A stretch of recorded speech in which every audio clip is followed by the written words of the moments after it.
Hello everyone, my name is Alex Andrew and you're on my channel and watching the second part of my tutorial for the latest project of Nuke. And as you can see, I render out our core explosion and it looks way much better than in the end of the previous part. And now I will show you what adjustments I did behind the recordings. So the system is pretty same. Just small tweaks in the parameters and some curves. So as you see, this pretty high density of the simulation. The parameters you can see on the screen is pretty same. The gravity, cooling, smoke dissipation, smoke buoyancy, the vorticities, the fluidity you can see is on the screen, nothing special. This is the graphs for the time scale, steps per frame, and let me show you the curve.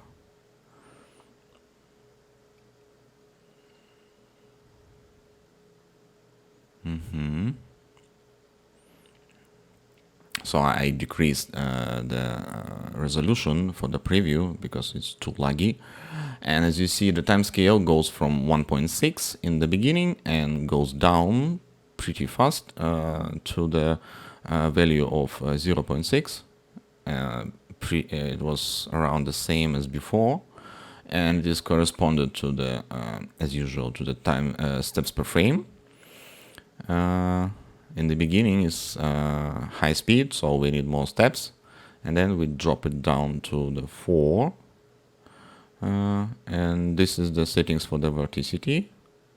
They are also animated a little bit from the beginning, but it's not necessary from the beginning, so you obviously can move the keys a little bit to the forward.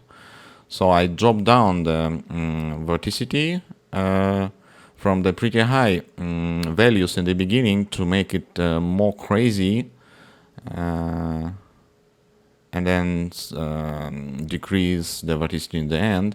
And this is the randomizer, is pretty same. It is crazy in the beginning and it drops down after the core explosion is already happened and we already have some data in our simulation. And I also animated the fire multiplier to make it really low at the beginning, because it's too hard to dance the fire and it creates too much light and it's just pure white color. So I was trying to bring some details, and then with the time it goes up to maintain the fire during the simulation. And this is the particles which creates the cores, very same as before. We have a position object, surface force. You can see the parameters on the screen, but keep in mind you may you have to play actually with the parameters in your own simulation. It doesn't matter if you input the same parameters as you see now, and not probably, but most likely you will have a little bit different simulation. So keep in mind that you need to play with the parameters a little bit. And this is the source animation. So inject power also goes in the beginning is low, but is out of the animation a little bit. So actually we start from the really high 750 of the force and then drops down. Also temperature have a start from the really high 3000. So we don't need actually the first frame because it's out of the animation of the particles. And the noise is low in the beginning, because I wanted to keep not that broken emission in the beginning. Yes, and this is the source for the ground.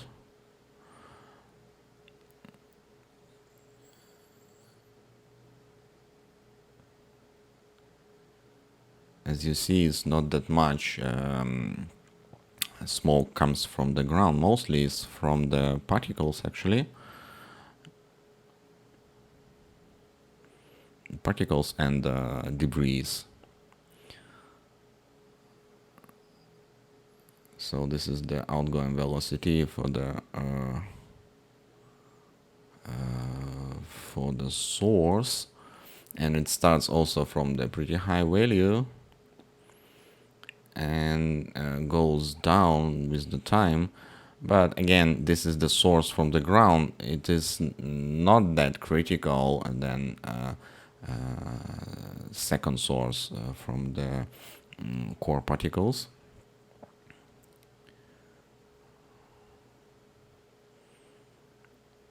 So it goes down the temperature as well, but I keep 1200 of the temperature, the value, to keep emission the heat from the ground and keep moving my simulation higher and higher and maintain the mushroom stand so it doesn't disappear. The leg of the mushroom. And this is the animation for the map of the ground source. It is very same as before, as in the end of the first part of the tutorial. Is just a little bit adjustments, and here you can see the raw render from the right side and my pre-comp from the left side. And rendering was with these parameters. The colors parameters are static. The animated is only fire multiplier. This is the color for the smoke parameters, the scattering. Smoke opacity is simple, and the fire multiplier is animated to maintain the brightness in the beginning and in the end. So we constantly see the fire and the details.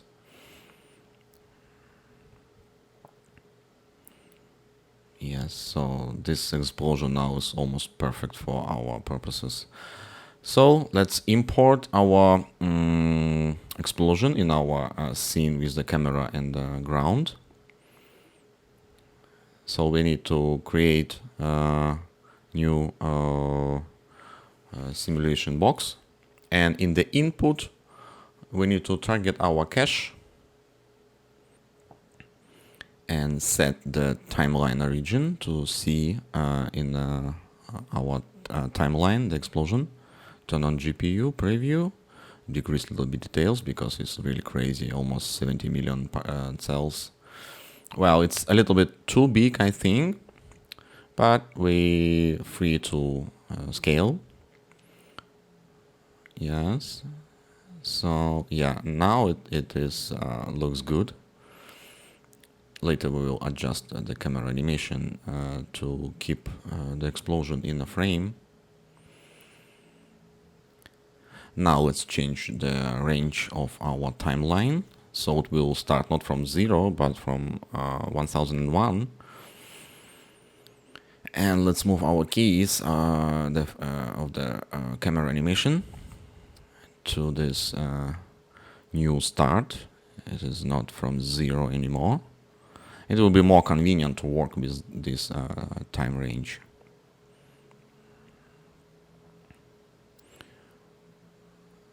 Okay. And where's our explosion? We need to select our simulation box. Let's make a shortcut to the selection set. and change the timeline origin to a new value, 1170, so it will appear in the right time because we shifted our time range. If you need, you can play with this parameter to shift the simulation time. And the last thing in this chapter, we need to adjust our layers system. So just basically create a layer for the core explosion and put explosion in this layer. And let's move to the next chapter.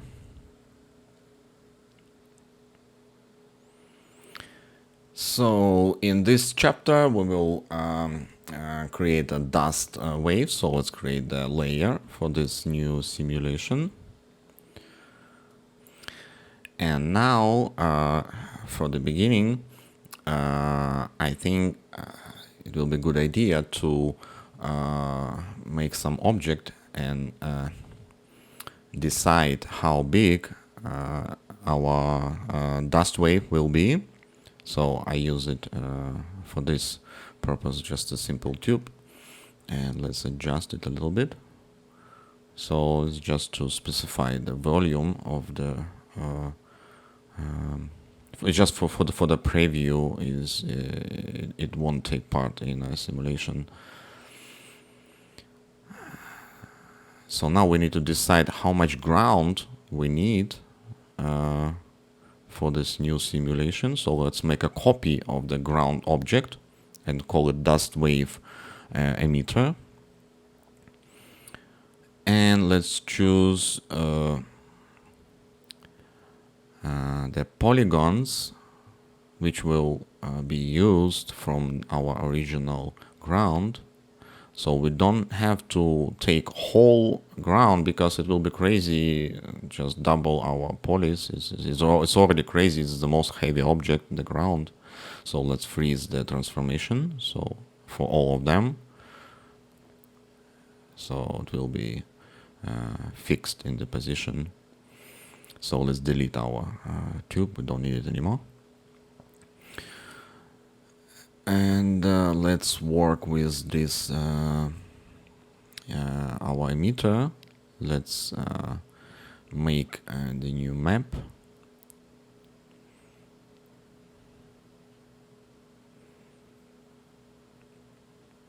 Let's make the material and put inside the gradient ramp. And this gradient ramp will be the map for our simulation. Is radial as usual for this type of effects.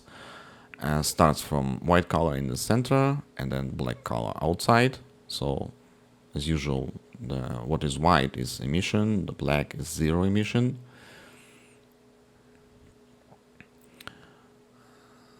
So let's pack our points in the beginning, and now we need a animation.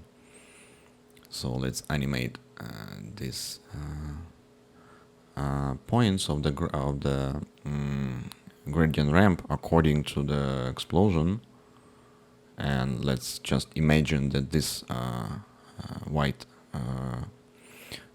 gradient ramp is our smoke dust wave. Sorry. So it must be this big in the beginning of the explosion, and then the expansion is slowed down and doesn't move much. So again, we need some kind of a spike of the animation in the beginning and then slowing down after maybe half second after the explosion. So in the beginning, let's pack back, and we see the movement of our future smoke.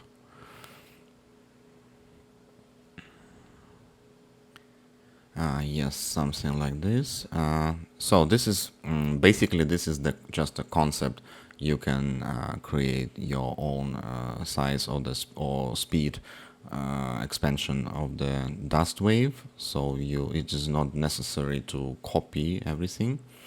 And very important thing, the first keys should not have is section of the curve, it should start really fast.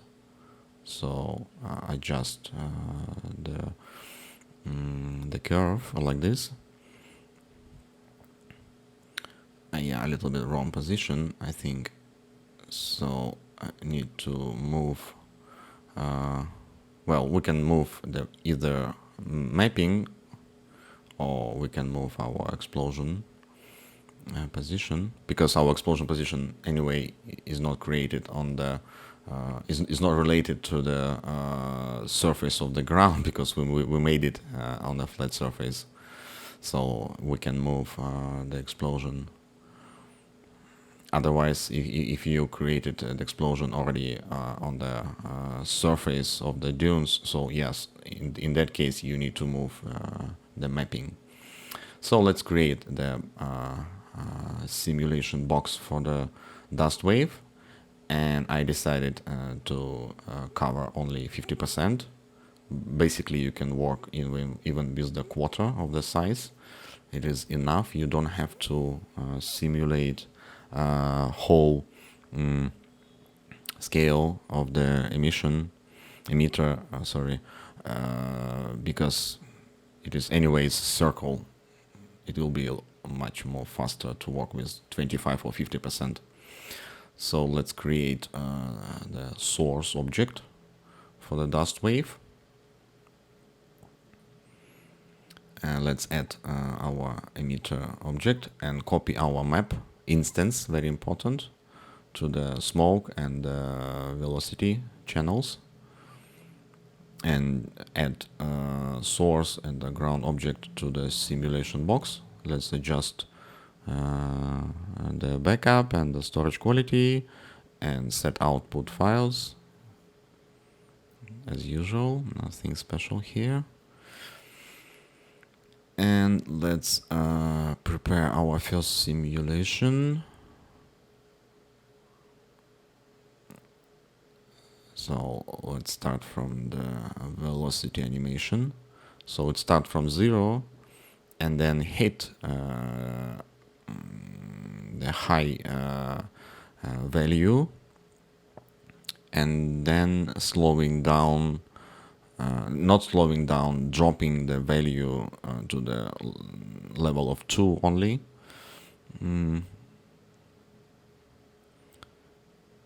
As usual, we have a spike of the animation in the beginning. So let's try our basic settings. Default. Oh, the mistake. It's very common. You need to add this the name symbols to make it work.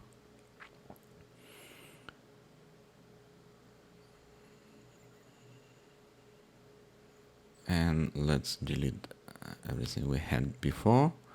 Let's set our timeline range, because we don't need to simulate lots of frames at the beginning, because we don't have any velocity from the source.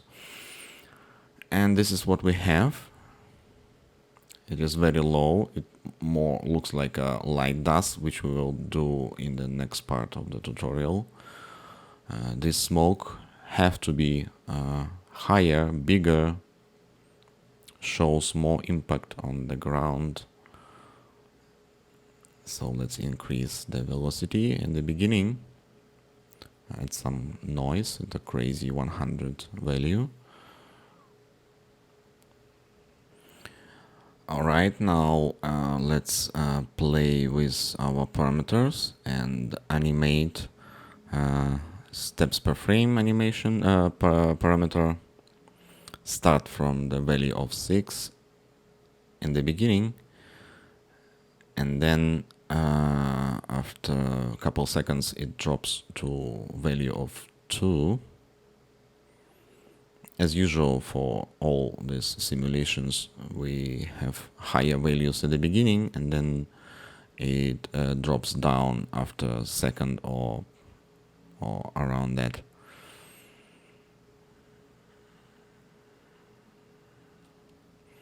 Let's adjust verticity as well.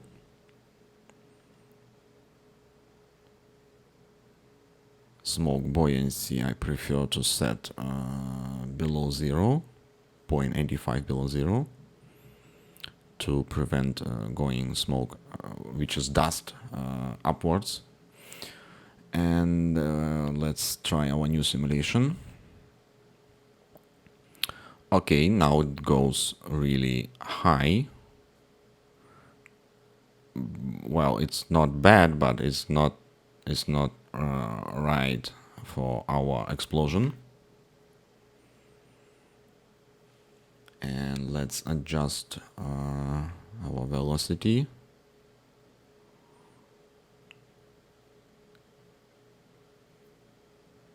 Usually I just play with the curve and then trying to find the right values and the curves. Also we can adjust a little bit our gradient ramp. And start new simulation, and then let's see. Okay, now it's not too high, but the dust drops down too fast, so probably the buoyancy is too crazy. 0.1 is enough. And what else? Time scale, need to animate from 2.75 in the beginning and then drop to 0.4. We don't need this key at the frame number 0. Okay, looks fine. Let's try another one. Well, is high, the dust, but probably it's slowed down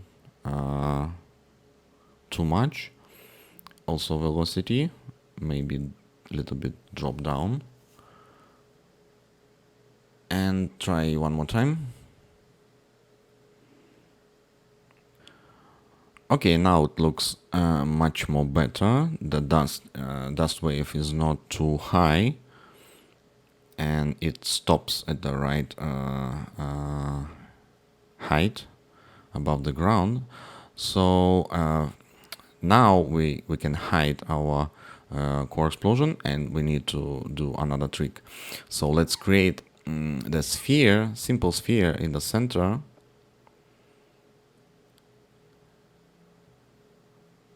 Adjust some segments, and we need a displays for this sphere. And inside displays we will have this noise map. So we need this kind of noisy star object, yes, like this. And basically this object will push our dust or smoke, if you would, according to its surface. So in other words, the noise will define the displacement of the sphere, and displacements will create these spikes, which will push our smoke. So we need to just animate to remove these spikes after 1 second after the explosion. So this is very simple animation. And now you will see that the spikes of this sphere appears only at the beginning. Now let's turn off the solid object parameter, and let's create the body force object of the Phoenix, and let's point our sphere. And then let's adjust the parameters. First of all, we need to adjust the strength to the below 0 values, pretty high, because normally the body force attracts instead of pushing away. So we need below 0 values. So let's kill the key frame at the 0. And let's add to our simulation the object and the body force. And let's start our new simulation, and then let's see the effect. Well, it obviously pushing the smoke, but too much, I would say. So we need to play with the max distance. It's very, very sensitive parameter, so you need to pick your own for your simulation. Now I'm trying to calculate the distance with this circle object. It is very sensitive. You really need to play with this parameter.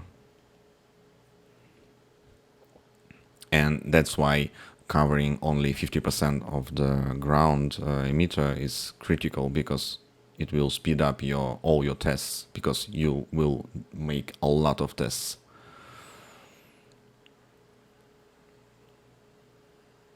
Okay, let's adjust, not 1000 of value of the strength, but less, and then try one more time.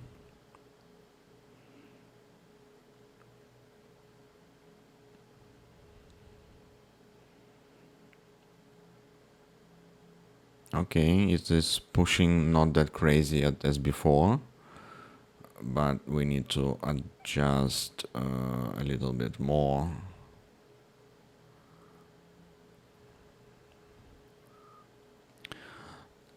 Now I'm trying to find the time, the frame where we need to start removing our spikes from the object, so the displacement will goes down, and the strength curve also needs some adjustments. Yes, probably decreasing the time of effect. And okay, let's delete this circle, and then this is our new simulation. And as you see, it is pushing, and obviously we can see these spikes, but it is still too much. Let's try to adjust max distance a little bit more, and the strength of the body force object. And let's try one more time to simulate. And it looks better. It is not circle of the smoke anymore. It obviously has some variations like this, like spikes in the smoke. But probably I will have to do lots of adjustments. I will do it behind the recordings because it will take too much time. And I will show you already the final result of the good values of all parameters. So let's see what I got after some time of tests. Well, this is what I got after a couple hours of testing the parameters. And this is the preview. Let's see. Okay, it looks just amazing to me. The dust wave has so much details and expansion. It have a spike in the beginning, the pushing force, and then keep going, keep expanding. Okay, let's watch. Let's check the parameters of all objects. Okay, first of all, as you see, I am moving the sphere, the pushing sphere, down because it was creating some troubles. It was still attracting some smoke voxels inside the volume, so I had to hide this sphere below the ground. And this is the parameters of the strings and max distance. Let me adjust the window so you'll see. So basically, the keys at the frame 1175 is not really necessary because they're outside of the explosion simulation. So yeah, it starts in the middle, yes, from this frame. And as you see, the strength in this at this time is maximum, and then it drops down after just 10 frames. Yeah, the first frame is not necessary, and it drops down, but to minimum value, not to zero. Is just 26 below zero, and the strength goes up to the value of 250. As you see, it's cut a little bit, the back side of the simulation. Yeah, you can see by the box. But it's not a big problem because it's just behind the camera, behind everything, and you cannot see it. So it actually saves some time for simulation and the space for the cache files. Not a big deal, actually. So let's watch the source parameters, the velocity curve. Again, it starts from 0 and then it is increasing to the value of 17. Yes, at this moment this is maximum value, and then it goes down to minimum value. Minimum, but not 0, is very important. If you put 0 there, you will face the unwanted troubles, because your smoke will disappear and it will looks bad, really bad. And this is the parameters for the simulation box. So actually, as I animated only the steps per frame and time scale, as you see. And this is the values. You can see them on your screen. The time scale goes down to the value 0.65. And the whole grid is almost 54 millions of polygons. It's pretty dense. This is the rest of the parameters. The gravity is 1, the vorticity, the randomize, the fluidity is buffered. Inside fuel is nothing, and the detail reduction. So I prefer to keep my viewport interactive, so I need to decrease the details in my viewport. So this is it. So now we need to adjust a little bit our camera, because our explosion is outside of the frame a little bit. So let's adjust these frames of the target, make it a little bit higher, so we will not cut our explosion anymore, or at least not that much, and keep everything inside the frame a little bit higher, so we won't lose this spectacular view on our mushroom of the explosion. So this is it. This is the dust wave. And let's move to the next chapter and create another element of the shot. Okay, next chapter of this tutorial will cover another element of the explosion. Now you are watching the frames of my original project. And here we'll create this white sphere, which is Shockwave. I'm not sure the physics of this effect, probably some kind of sound and compression of the air, I don't know. Let me know in the comment if you know what is it. So for this we need just a sphere, which is actually obvious. And let's check the position. It should be in a very middle, in the center of the explosion. Make it a little bit higher. And let's animate the radius. So let's start from 0 and then goes bigger and bigger.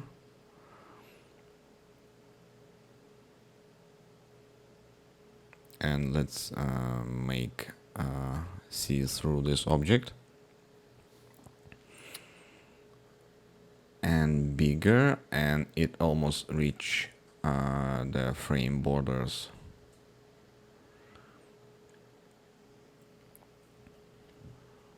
Okay, let's check. The curves. Let's delete the first frame, first key, and frame number 0. We don't need it. And here we need to very carefully adjust these keys of the animation. So we need to again grow fast at the beginning, just like a dust wave, not from the east start, and goes bigger and then goes outside of the frame. Okay, now it looks nice. It is actually moving really fast. If you check the references, you'll see it is moving with a really high speed. And now we need to make an infinite animation, so it will keep going behind the last key, because actually we need to reach the camera also with this shockwave object. And okay, I think it's a little bit too fast, so we need to see well, approximately 10 frames of the animation till it reach the frame borders. Basically, it's better if you check the references, how it expand in real world. I just remember, for my case, it must be something around 10 frames from the explosion till they're going outside of the frame. So let's carefully adjust. It is not the straight line actually, it has some curve. It is super fast at the beginning and then it is kind of slowing down. Maybe it's not really right by the physics, but it looks like this. So next step, we need to increase the segments to make it smooth, and we need a spherical mapping for the channel 1, and also we need a shell to give some volume, and another mapping is a planar for the Y alignment, and the map. The second UV mapping is map channel 2. This is very important. It must be different. Spherical is channel number 1. Okay, looks fine. So let's change the name of the object. It must be Shockwave, just to keep clean our scene, and the material also the same name, Shockwave. And let's create shader. Yeah, we need to choose vray. Okay, vray material, and also let's hide our simulations because we don't need them now. And let's apply the shader for the ground as well, and create some light, so we will see during our render tests. And let's make a basic settings for the test renders, and then let's see. Okay, yeah, we have a ground, and we see our sphere. So let's apply material for the ground, and let's make emitter not renderable because we don't need it in our render. Okay. Now it looks fine.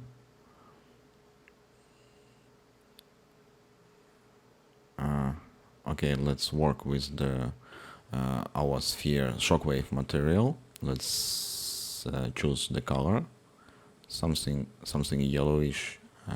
I don't know, could be bluish, and we need to put noise to the opacity. And let's check on the render. Well, it's too solid. Let's adjust the render settings to make the render faster, and let's adjust our noise. So let's play with the high and low values and levels higher, fractal, and another size.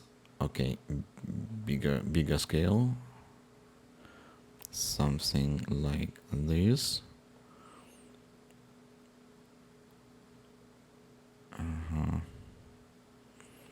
And let's animate phase because our noise should change the pattern. Let's move the first frame to the our actual range, and let's make it linear without curve. And we need to make start from the really start of our actually the sphere. Move a little bit forward to make the phase change not too high. Oh, you can play with the phase parameter, doesn't matter, but I prefer to play with the key position. And let's make a infinite for the right side of the animation, so our phase change will keep going till the end of the frame range. Next step, we need to put the fall-off map to the white channel and change parameters. Fall-off direction z-axis, and let's change this mix curve. So from the top of our sphere will be a clean area with no any color, just transparent. And let's adjust some mix curve. You can play with this parameter on your own. And on the white channel, put another fall-off. And for this, we will change. Sorry, we need mix map, and inside mix map we need a gradient ramp. And this gradient ramp will be on channel 2, which is planar, flat, for our sphere, and make it black bottom side and white top side of the sphere. So we will have a little gap around the surface of our dunes, so the sphere won't touch the ground as well. And now to the white channel we will put a fall-off with standard parameters. The white color box will change to black, and inside the map we will put vray color with white color, and we will animate the parameter of the map percentage from 100, which means 100% of the vray color with white color, and when percentage is 0, so we read the color from the color box, which is black. So we gradually goes from white to black. And because of this is the fell-off map, and this was the white channel, it related only to the sides of the sphere, and our central part of the sphere, which looks to the camera, is constantly black. Actually, it's like a window to our sphere. So our white color of the shockwave will never touch the camera. We have only white color only at the sides of the sphere. This is how the fell-off map and this little animation trick in the white channel works for our sphere. So we will never touch with the sphere our camera, so we will never overlap our explosion. So we have this little window in our sphere because of the camera's z-axis and the parallel fell-off type of this fell-off map. And yeah, the really late frames makes the sphere almost transparent. So we can play with the mix curve as well to make a little bit more dense, higher density of the opacity of our shockwave. Make it more visible. You can play it on your own and decide what is better for you, or maybe less. And we have only really very narrow sides. I think you can skip and leave it as basic, or maybe just a little bit Bezier curves for the control points. Yeah, something like this. And let's render whole view, whole frame. And okay, it's fine. We have our window at the center. And another trick is that we need a motion blur for this sphere, so it will looks less like an object and more like a gas. This would be too crazy, I think, to make a simulation for this effect, so I decided to go with this way. It's just a simple object and a opacity map and just a motion blur. So we got the result what we need. We can play with the shutter speed. Also need to turn off the generate GI from the sphere, because we don't need the effect on GI from this. Okay, now it looks fine with this shutter speed. We can adjust if you need the shutter speed on the camera.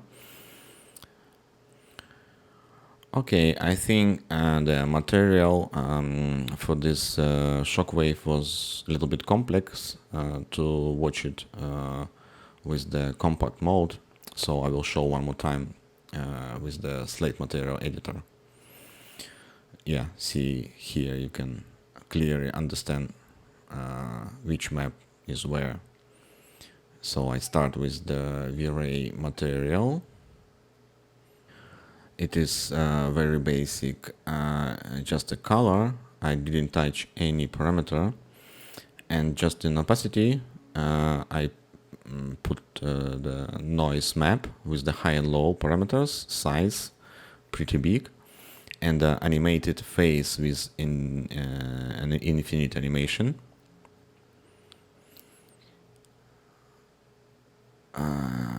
Yeah, this one is have a start, but it is just keep going. Yeah, you can find this infinite option also here in controller out of range types. So right button will make it infinite. Okay, so inside the white channel of the noise I input fell off.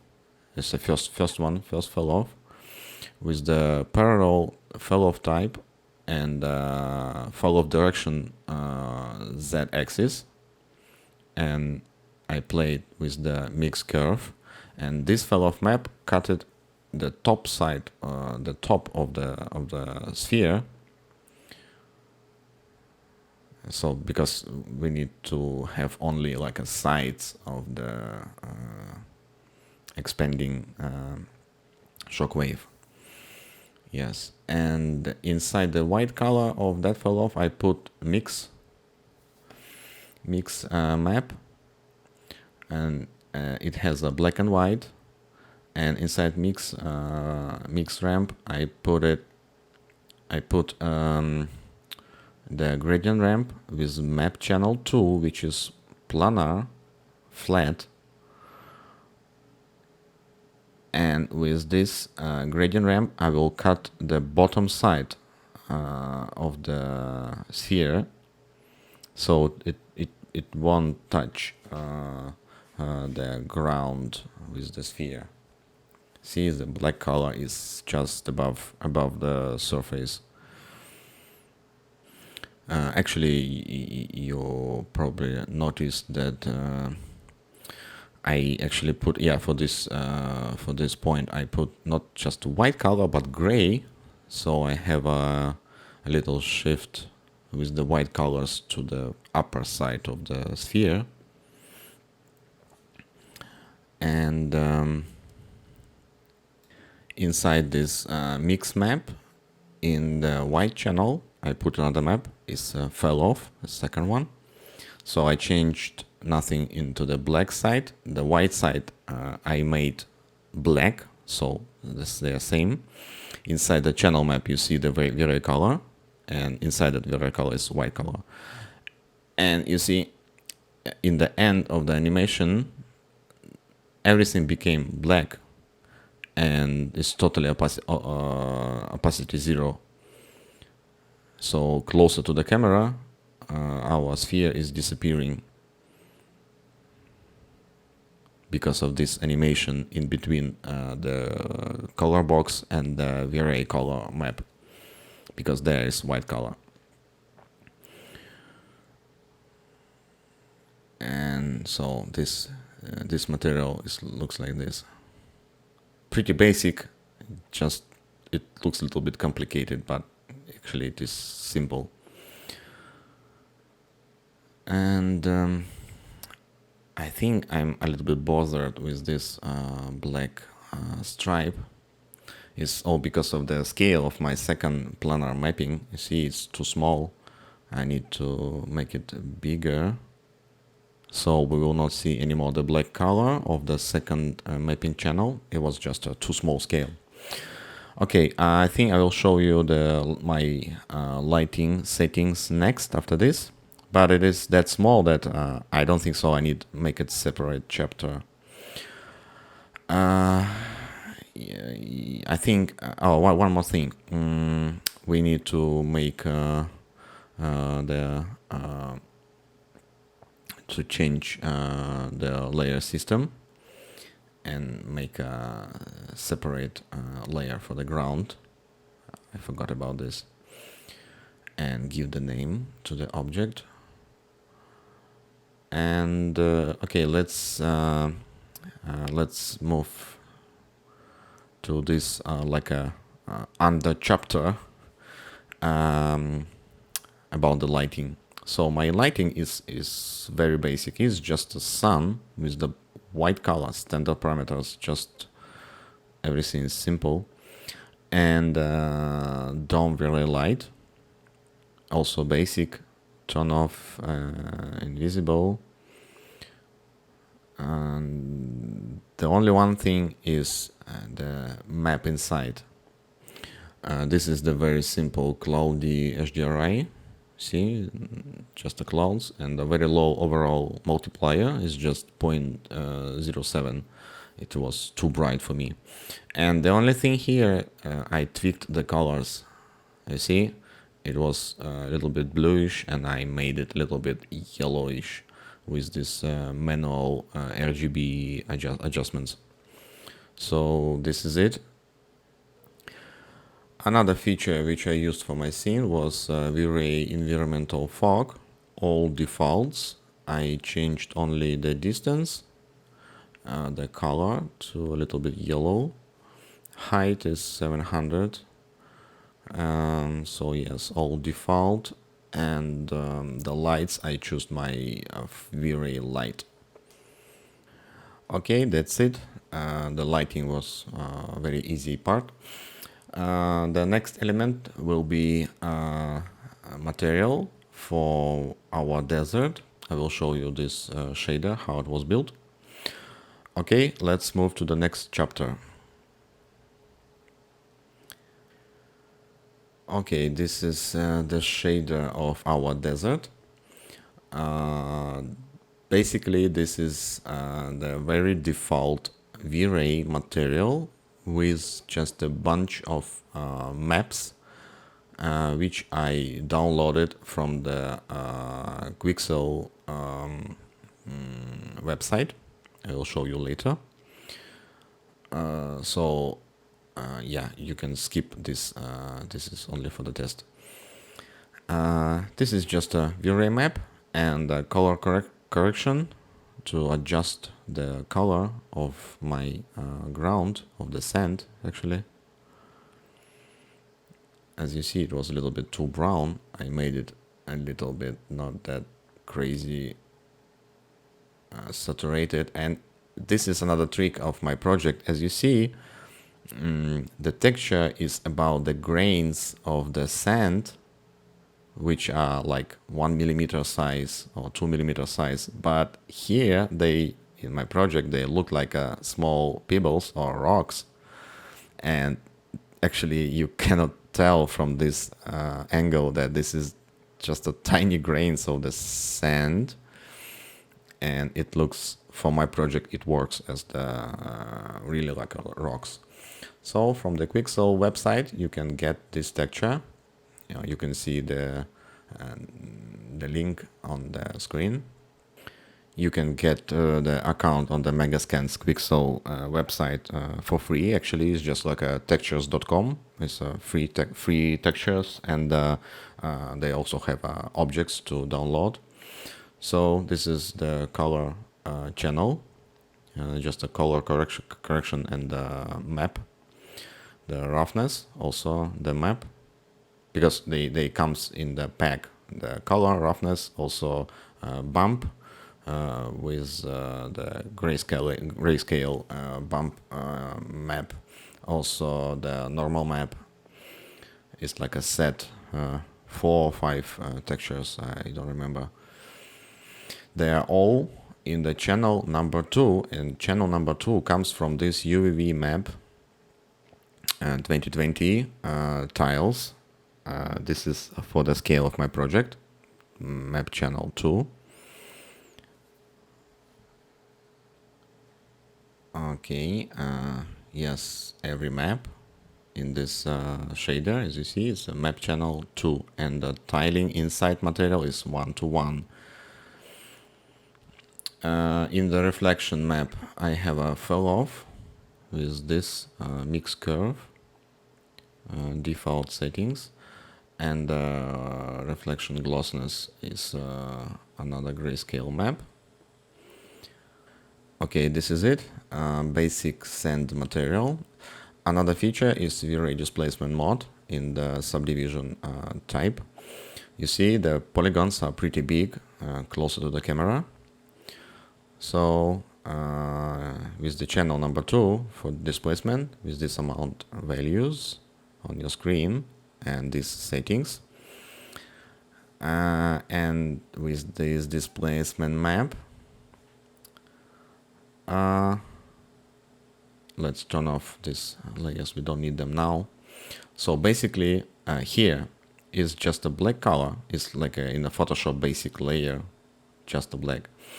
And above this black layer we have this texture is from the pack of the sand from the Megascans pack.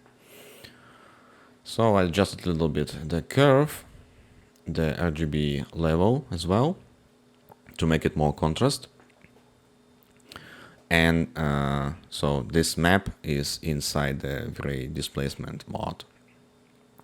So another feature, we need to jump back to the Gaia because we need additional map. Yes, this is Gaia. We need additional map. This one, slope. I forgot this at the first part of the tutorial. So we need to export. Yeah, it is here. So for our shading, actually for the mapping between our several shaders, the rocks and the sands, we need this map as well to blend with the height and slope. So this map, sorry, I don't need these files. It's just some garbage in my folder. So the slope map is looks like this, and this is the height. You can see they're quite different. Besides that they are inverted, but they also have different ranges. So we need them both for the shading. Okay, let's jump back to the 3D Max. This is the result of the render with our basic sand material. This looks like this with the displacement as well. And let's check the camera. Camera settings had enabled depth of field, of course, and distance of the depth of field is at the center of our scene, just right at the explosion. And you see, yeah, the focus is not just focus, but depth of field target. Yeah, actually I have 2 cameras here. I adjusted a little bit the camera position. I decided to go a little bit further, closer to the explosion. Yeah, so this one we will hide. And yeah, this camera is better, a little bit closer. So this is it. This is our sand. Not too bad for the beginning. Let's talk about next elements. So here we have a sand, and this is our basic material. What is high rocks? High rocks is just mountains, actually. And to map them, we need our maps from the Gaia. So this is it. This is the slope map. This one. With the white color and the black color. So actually what is white is sand and what is black is rocks. And I multiply it with the height map, which is inverted to make white sand and black rocks. So I multiply it, so you see is difference with and without.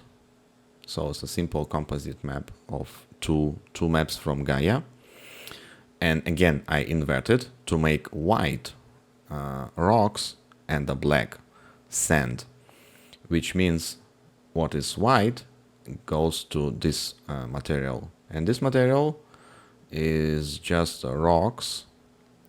It's just like a, I don't know, cliff or kind of, yeah, actually it's rock with the colors and the bump and normal and displacement maps. Reflection is again is same fell off, default settings with some curve. And bump is 50. So this map is here, this one at the Megascans. Yeah, you can find it on their website. It calls Layered Beach Cliff. Yeah, it looks like this. Actually, it's good for our purposes, for our rocks. So since we changed, so we added another detail to the shader, so we need to adjust our displacement map as well accordingly to the textures. So that's why we have here this layer in the displacement composite. And here is just the same map as here, the high mask, I call it. So I instanced here, and as a texture, I took the displacement map from the pack of this beach cliff textures from the Megascans. This is it. I adjust a little bit the RGB level. It was too bright for me. So this is it. We adjusted our displacement map as well. So whereas the high rocks texture, we will have another displacement. And another layer of our textures is low flat, is this area in the center. It's like a valley. So basically this is the mix map with the noise inside the white channel and the map, height map inside the mix channel. The map channel is 1, not 2, because the mapping comes for the Gaia textures comes what comes from Gaia goes to channel number 1. I adjusted also the curve. So this is the clean area in the center with sand. So I put noise for the white channel. Yeah, with these parameters. And yes, we have this mask. And what is low flat? Low flat is another texture from the Megascans. This one. No, sorry, this one. Where is it? Sorry, I forgot. Oh, this one. Yeah, it calls desert sand. It is just more flat than the previous one with the basic, which was the sand grains. And the system here is just the same as the basic sand. It's just maps. The diffuse map goes through the color correction. Roughness, bump, this normal map, reflection map, all the same. And since we added another layer to the shader, so also we need to, of course, to adjust our displacement map as well with the new layer. Same mask as in the shader. You can just instance, and the map is from the Megascans pack. Yeah, I adjust a little bit the map to make it less contrast, because our low flat sand is more like a smooth and less detailed displacement. So see, all layers in the shader corresponded to the layers in the displacement map. So let's make a test render, because we need to check our shading and also the material for the Shockwave. We need to set, yeah, this is too bright for the fire. We need to decrease the emission to the scene to 0.15. Yeah, maybe less, 0.025, because we need to test our shaders and Shockwave material, how it looks with the light. So we need to jump to the Phoenix again. I think need to decrease the fire multiplier.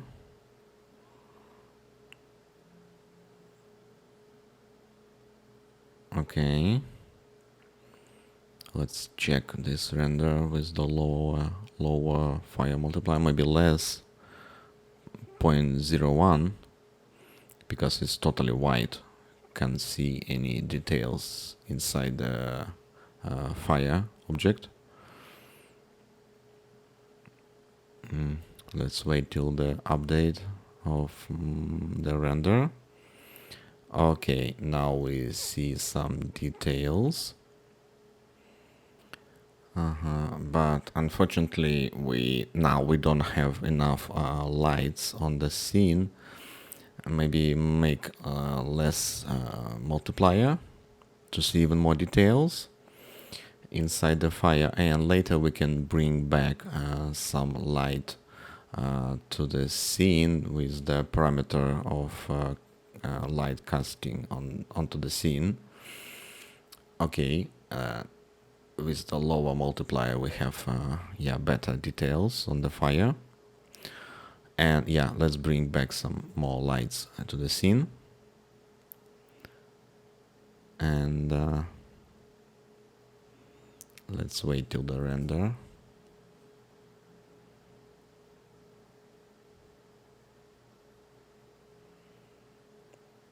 Okay. Yes, now we have more lights on our ground. Make it even more, 0.5. And later we will see it with the another render. Let's bring back our simulations and Shockwave, and then let's try render already with these elements which we have in our scene.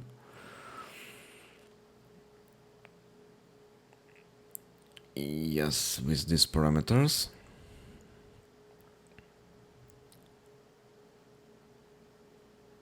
Okay. Yes, let's animate the fire multiplier.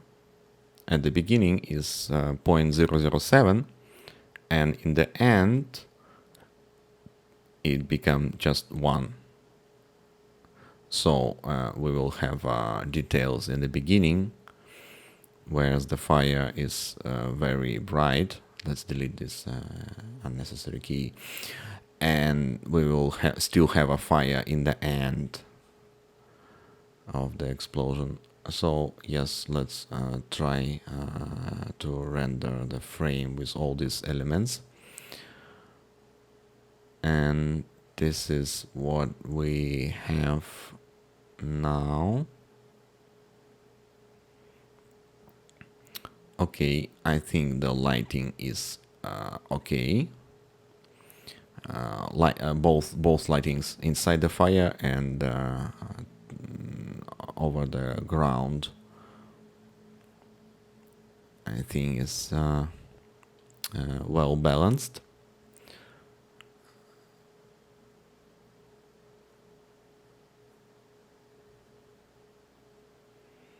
I think next part will be the adjustments of the shockwave, because it's a little bit too much colors, and maybe we will fix a little bit the motion blur for the shockwave, because actually it reads the motion blur from the whole camera, from the all objects inside the camera, but we need to increase our motion blur only for the shockwave. So we will do another trick. I will show you later. Okay, we have this render. Is pretty good for this stage of the project.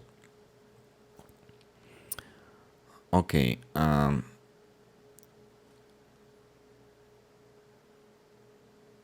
yes, let's work with the camera motion blur. Let's back shutter speed to 0.5 as default, but instead of this, let's increase here the power of the motion blur only for the sphere, so the rest of the objects will be sharp enough. Let's add also some self-illumination to fake the brightness a little bit of our sphere. Let's try to render and see. Well, maybe a little bit more of the self-illumination. Let's try to render and compare. Okay, it's a little bit brighter. Let's decrease a little bit the motion blur duration because it's too blurred, and bring more self-illumination to make it a little bit brighter. So now it will be sharper but brighter. And inside opacity, maybe we can fix a little bit, tweak some transparency. I don't know. Yeah, we can bring a little bit more visibility. Yeah, it was too transparent. Okay, let's and also decrease the colors inside the diffuse. It's too much yellow. Okay, yes, now it looks good, less yellow, more sharp and more bright. So now as long as our shockwave expands, basically we need to change our sand color. You see on my frames of the original project here, right after the shockwave, we have the changing of the sand. You see, it is brighter. It is like white sand just after the shockwave. It's like disturbed sand on the ground after the shockwave. So now we will a little bit adjust our shader of the sand, not just whole ground, because the rocks are not affected by this.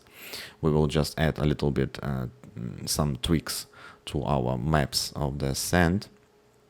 For this, we need another UV map over our ground with the channel number 3. It will be dedicated channel. And we need this layer, dusty ground, and the shockwave map. And what is shockwave map? Shockwave map is just this gradient ramp. And the channel is number 3.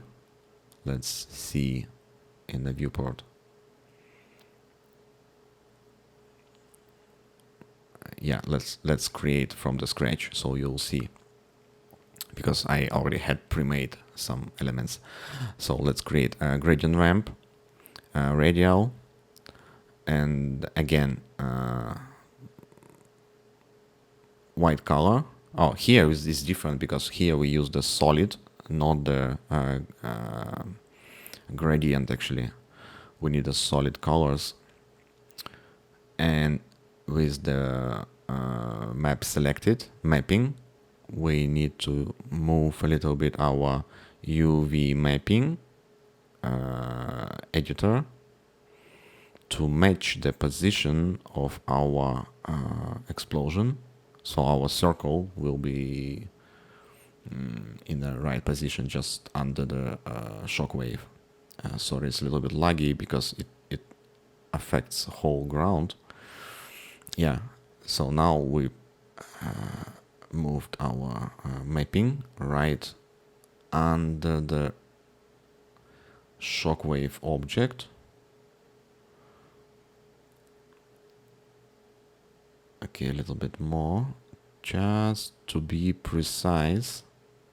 Of course, you can make it without this mapping. You can go through the distance texture or dirt, vray dirt texture, but I prefer to work manually with the gradient ramp.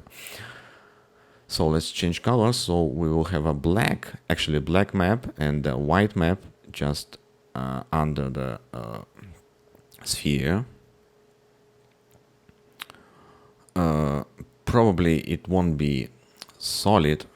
Sorry, I confused you. It's still linear. Still linear, this map. The white color in the middle. Let's slice our sphere for a while, so we will see what is inside. It's just a temporary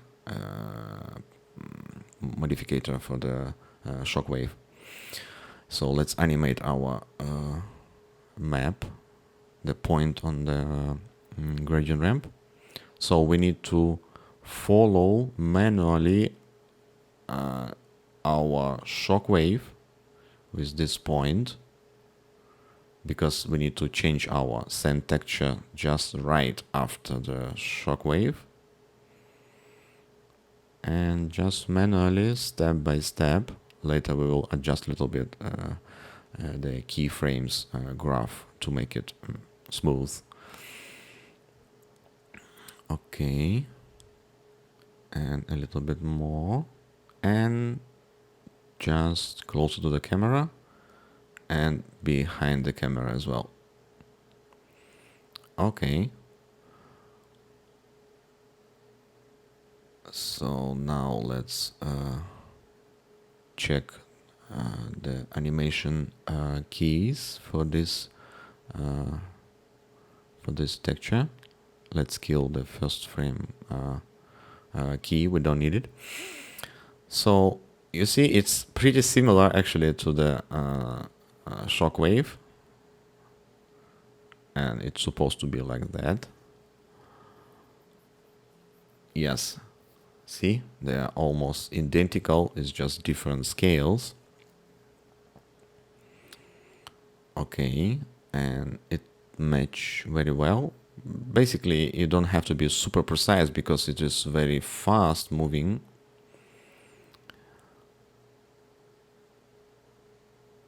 And okay, let's animate this parameter, the value parameter, so we will not have even this little dot in the center before the shockwave. You see, it is starts just in this frame 1 0, and here is 100. So before our shockwave, we will not have even one dot of the of this map, of the shockwave mask. We'll still see it in the viewport, but it's 0 for the render, so it will be invisible. Okay, so this is our map for the disturbed sand. We can adjust a little bit the graph, because our gradient ramp is linear, but we need to make it a little bit more like a contrast. Yeah, something like this. And now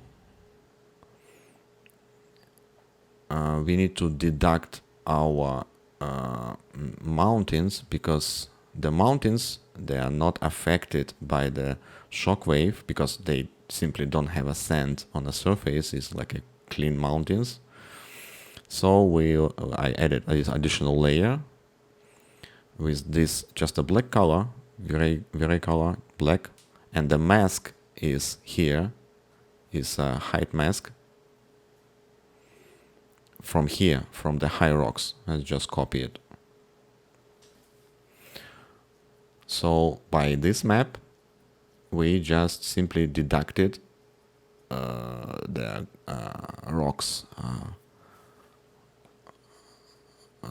from our gradient, which we just created. Of course, you can make it just with a multiply, but I prefer like this black color, and the mask is maps from the Gaia. You can do it both ways, doesn't matter. It's just like in Photoshop, you can blend two layers in different ways. And you see, even in viewport, you can see the effect that the white color changes only over the sand area, and the mountains are not affected. Same in the camera. Yes, our mask.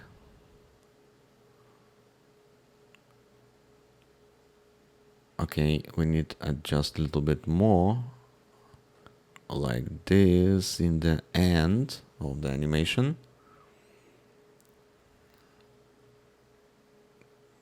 Just when the line passes the camera. Okay, yeah. Now it's white even in front of the camera as well. Or you can do it with the mapping, just increase the scale of the mapping modifier of the ground object, doesn't matter. And you see our shockwave passes the camera, and also the ground changes the color as well. Yeah, I think we need to increase the size of the mapping a little bit to prevent tiling. And since we increase the size of the UV mapping, our shockwave doesn't match anymore, so we need to scale a little bit the keys values. This is very easy. We need just to select our ground, select our keys here, and just scaled whole of them like this. Okay, to compensate our UV map modifier scaling up. Okay, and inside displacement,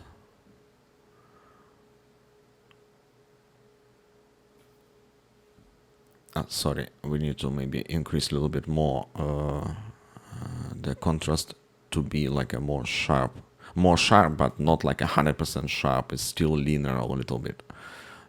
The edge of the this mask. And what is inside the map?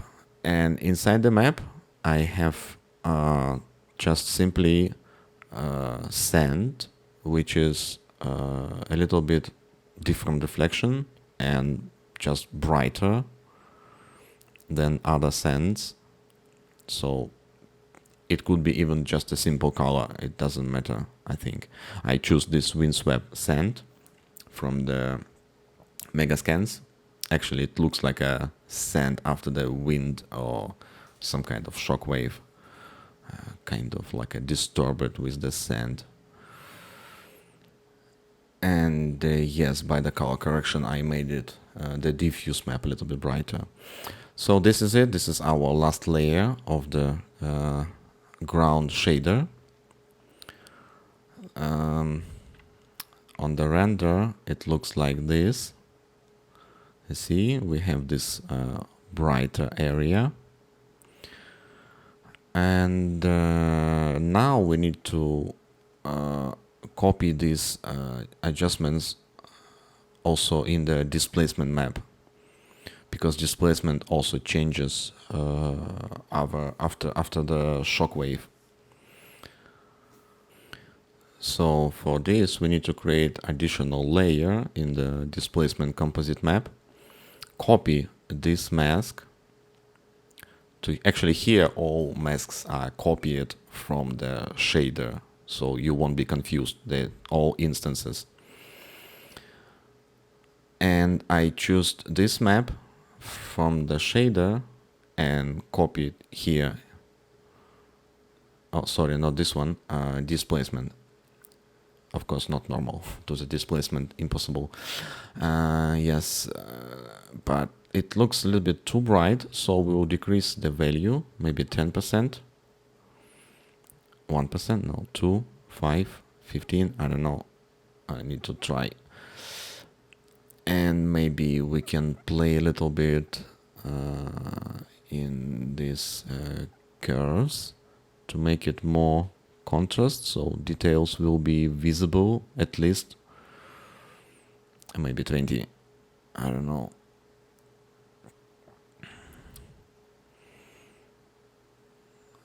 Okay, channel number 2 is fine. Everything is okay. And we can try to render out and see. Oh shit, this is shouldn't be like this. Probably some trouble. Well, not in the displacement, I think. It should be here with this sand shader. Here. Yes, displacement texture inside the normal channel. Yeah, because when I was copying to the displacement map, it was an instance, and then I changed to another texture. Yeah, keep in mind when you copy something as instance and then change, you are changing two things at the same time. Don't forget about this. So this is our new render, and as you see, very noticeable white area over the sand after the shockwave, and this is just like in my original project. So this is it. We finished with the shading, all these layers, all these effects. I think for this part is enough. It's already too long. We will continue in the third part with this tutorial, and we will make more elements to our explosion. So see you in the part number 3. Bye bye.